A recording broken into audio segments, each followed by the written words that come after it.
What's up, investors? It's the Russian dude. Cannot stop wearing Florida Panthers jersey. Just so proud of this team. Back-to-back Stanley Cup champions, but yeah. Let's get back to the video. Imagine waking up one day and realizing that your biggest trading partner, the one you have been doing business with for decades, is no longer just a customer. They are now a lunatic neighbor burning down somebody else's house and talking about how your living room technically used to be theirs too. That is the situation Kazakhstan found itself in. What used to be a strategic cooperation with Russia has now morphed into a paranoid standoff, with Kazakhstan slowly but steadily slamming the gates shut on Vladimir Putin's empire. And here is the plot twist. This story is not about tanks or sanctions. It is about cotton, or more precisely, nitrocellulose, if I said correctly. The cotton-based explosive that powers Russia's ammunition, a quiet chemical with very loud consequences. For years, Kazakhstan helped prop up Russia's arms industry by exporting key ingredients for gunpowder. But now, they have had enough, simple as that. They're pulling the plug. It's not just trade that is shifting. Kazakhstan is purging pro-Kremlin figures, replacing military brass with NATO-aligned leaders, cozying up to the UK and ditching Putin's war narrative like a bad Tinder date. And all of this is happening right under Moscow's nose. The empire is not just losing land or influence, it is losing the silent allies who once played along. Kazakhstan is done pretending. The empire is cracking and the cotton has gone dry. Let's break down how Kazakhstan became an unexpected saboteur of Putin's war, dismantling old loyalties, switching military doctrines, and firing warning shots at Russia, not with missiles, but with trade bans, strategic alliances, and a big fat middle finger to the past. Let's start with the juicy part, explosives. And no, not the flashy kind with mushroom clouds and headlines, we're talking about the silent killer, nitrocellulose. You've probably never thought twice even about it. Some of you, like me, probably heard about it for the very first time. Neither had most people until now. It is the magical cotton-based compound used to make gunpowder, artillery propellant, and the very foundation of Russia's ability to keep firing at Ukraine. And guess who provided a big chunk of that stuff? The country of Kazakhstan. The quiet, oil-rich giant next door was one of Russia's most reliable suppliers of cotton pulp, essential for manufacturing this nitrocellulose. Without it, the bullets do not fly, the mortars do not explode. The war, in short, becomes a logistical nightmare. At first, these exports seemed harmless. After all, cotton is just cotton, right? Well, not so. It's wrong. While Putin raged about NATO and launched missiles into Ukrainian cities, those cotton shipments from Central Asia were quietly powering the bloodbath. But no more. Kazakhstan has seen enough. Those neutral shipments slashed. Ties to Russia's war machine severed. This is not some bureaucratic hiccup. It is economic sabotage. Think of it as cutting the fuse before the dynamite goes off. Without nitrocellulose, Russia's entire ammo production slows to a crawl. No cotton, no cartridges.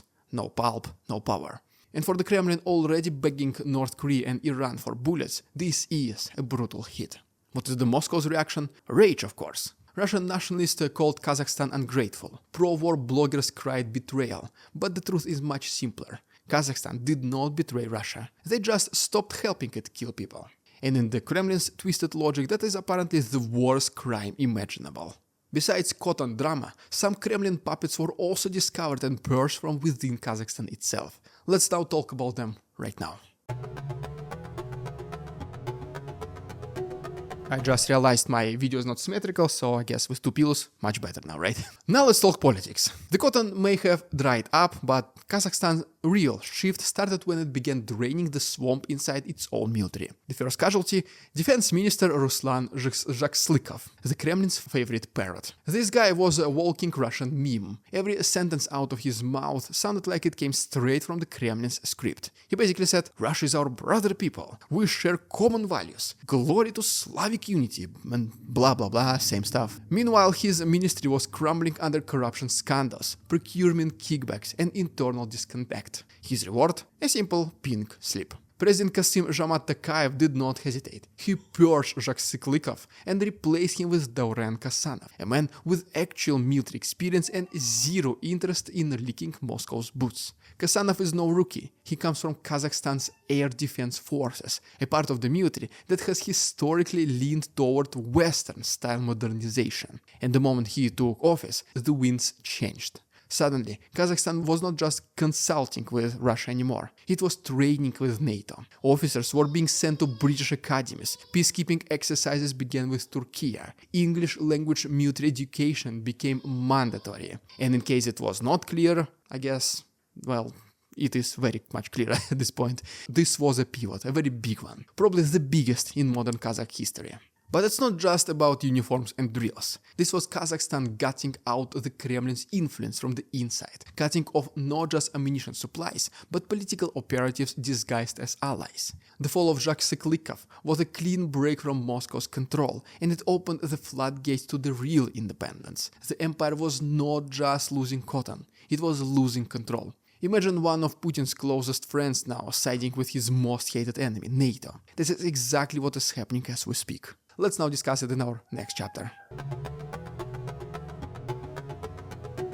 If Moscow still had an illusions about keeping Kazakhstan close, they were shattered when the country rolled out the red carpet for NATO. This is not speculation anymore, it's the strategy. So let's break it down. The UK and Kazakhstan just signed a defense cooperation deal. On the surface, it's all smiles. Peacekeeping, English education, military cultural exchange and so on. But underneath that diplomatic fluff is a giant glaring truth. Kazakhstan is aligning with the West military, logistically and ideologically. We are talking NATO drills, NATO ammo standards, NATO-trained officers. The very tools used to fight off Russian aggression in Ukraine are now being handed over to a country that borders Russia. And Kazakhstan is not hesitating. They are doubling down. Factories which once used to process exports for Russian arms makers are being retooled to supply NATO-compatible equipment. Contracts are being negotiated with European defense firms. The entire philosophy of the Kazakh military is shifting from Soviet-style top-down hierarchy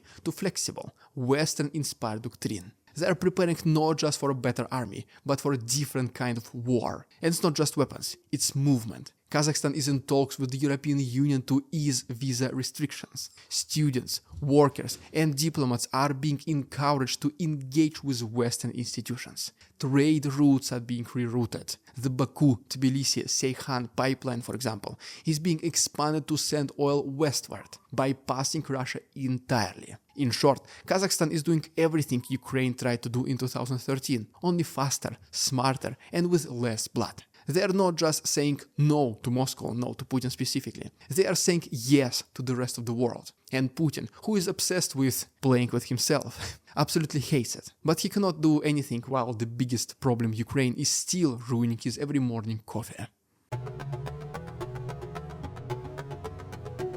All empires die the same way, not with a bang, but with abandonment, and that's what has been happening to Russia in Central Asia. Kazakhstan was supposed to be the obedient younger sibling, the loyal ex-Soviet friend who would never wander off too far. But now, it is packing its bags and leaving the family reunion before dessert is even served. The implications are huge. Russia's entire post-Soviet foreign policy relied on one key assumption, that former Soviet states would never fully detach. They might complain, they might talk with the West, but in the end they would always come home. Kazakhstan just proved that assumption dead wrong. The Kremlin is not just losing a supplier, it is losing its cover, because once Kazakhstan walks away, others will follow. Uzbekistan, Kyrgyzstan, Tajikistan, they're all watching. If Kazakhstan can break free and survive and, who knows, maybe even thrive, then the aura of Russian inevitability fully collapses. Suddenly, Russia is not the predetermined everything anymore, it's just another option. And nobody is forcing anyone to side with Putin. And what about the ethnic Russians in northern Kazakhstan? The old Kremlin leverage card. Sounds awfully familiar, right? Well, that script already proved disastrous in Ukraine. Putin saying we must protect Russian speakers. It completely worn thin. It's even ridiculous to say it. No one is buying it anymore. Not after Bucha. Not after Mariupol. Not after more than 3 years of slaughter. The moment Putin starts mentioning protecting Russians in another country, everyone just starts smiling, to say the least. If Putin tries to use that excuse in Kazakhstan, he's going to find a very different reception. This is not 2014 anymore. This is not Crimea. This is a NATO-trained, Western-aligned, post-imperial nation with nothing to lose and everything to protect. Moscow can threaten all it wants, but Astana is not blinking. Kazakhstan saw what can happen if you don't stand up to Putin. But it also saw that you can fight against him, and that you have much more allies than the Kremlin wants you to believe. Kazakhstan is not just another neighbor anymore. It is the mirror that shows Putin his future, isolated, outdated, and left behind. He will feel powerful, he will feel angry at the whole wide world, but he will have no one left. He will always be alone. Well, there guys, if you haven't done so already, please subscribe to my channel, because most likely by the end of the week I'm shaving or at least I'm trimming my beard and doing a buzz cut haircut. So if you want to see how am I going to look once again, please subscribe to my channel. If you wish to support my work and see an additional chapter of ridiculous Russian propaganda in the end, the link to my Patreon and every other websites will be down below. Thanks so much for watching. See you tomorrow.